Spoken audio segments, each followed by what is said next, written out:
So you love the Marvel movies and TV shows, but you thought Marvel's What If was just some silly cartoon that you didn't need to watch. Wrong. Freaking way wrong. And in this video, I want to go over 5 different reasons why, if you are an MCU fan, Marvel's What If is must-watch content that you will love.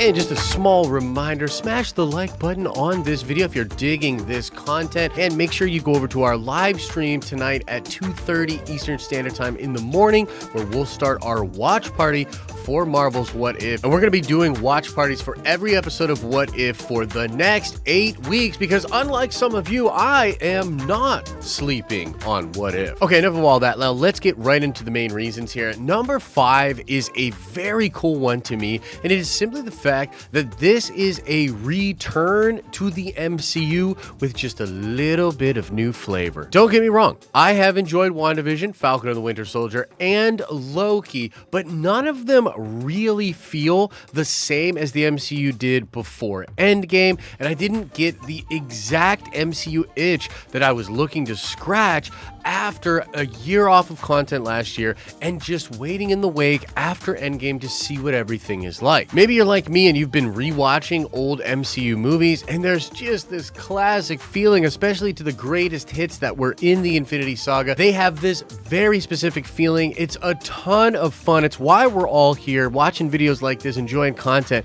Marvel just has that kind of vibe and flavor, and What If is this beautiful opportunity for us to go back to some of the settings and characters that we are already familiar with and get that real, true MCU feeling that we had from the past. And in addition to that, we're going to be able to see new flavor, differences, slight differences, how characters go in different directions, different plots that happen. And so we're going to be taken back to that loving, beautiful place within the sun of our nerdy hearts, and that would be the MCU Infinity Saga, and yet get a new twist on an old lemon. And that is reason number 5. And if you're really an MCU fan, probably enough of a reason in general to check out Marvel's What If. And the number 4 reason that Marvel's What If is must-watch MCU content for you Marvel fans is to see how Marvel Studios will fare in the new realm of animation. Now, animation's been around for a long, long time, but it is having somewhat of a new resurgence and an evolution out there in the mainstream pop culture zeitgeist. Shows like Rick and Morty and even the new Invincible show have shown that you can make animation for more mature audiences and cultivate massive fan groups around animated shows or animated versions of other popular IP. And again, this is nothing necessarily new for Marvel or other comic book companies out there,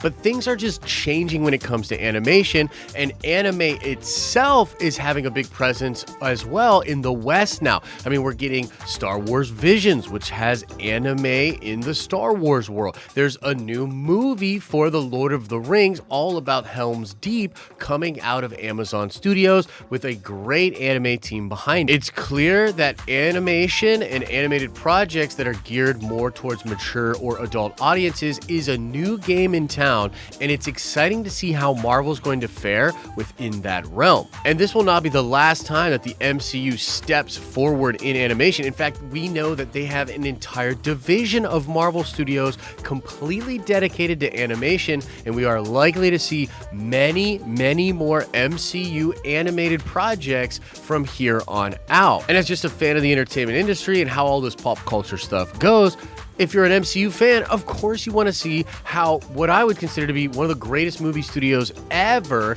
that dominated comic book movies and changed the entire game. Yeah, I want to see how that studio does in the animation realm. And the number 3 reason that I think What If is must-watch MCU content all has to do with the things we will learn about the world and characters we already know.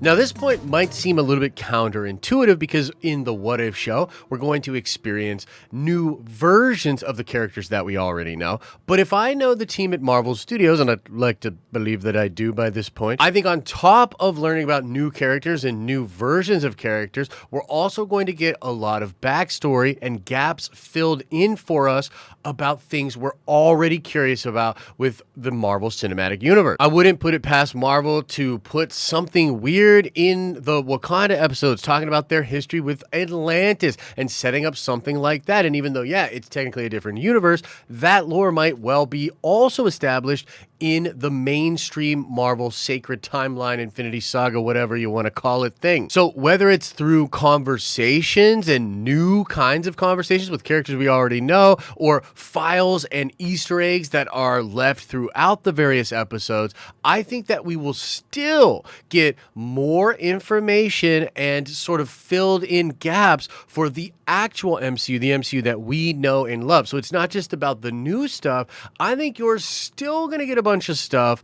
that further explains and pulls together your understanding of the entirety of the Marvel Cinematic Universe, because that's kind of their thing. Now, the second reason, and I think this is must-watch MCU content, is almost the exact opposite of the third point, and that is that we are going to get our MCU flavor with a lot of stakes and a lot of different surprises. Not only do we know what Marvel did in the Infinity Saga, but we also know what Marvel tends to do with their different characters and the rules they follow to keep the toys on the shelf mostly intact to be used later on down the line, except when it comes to villains, they kill off their villains way too quickly. But one of the things the MCU has sort of lacked is the idea of stakes. I mean, until Infinity War, most of the heroes win every single time. They pretty easily get to their next level of progression, and it's kind of formulaic, right? But what we're going to get with What If is some of those characters and the things that we love, and we're going to get to see these characters react in a way that doesn't fit the proper MCU mold. Perhaps they'll make some devastatingly bad mistakes. Perhaps some of them will go to a very dark place and we will lose our respect for them. Perhaps some of the characters that we love will die in crazy, tragic ways. And with What If and this all being,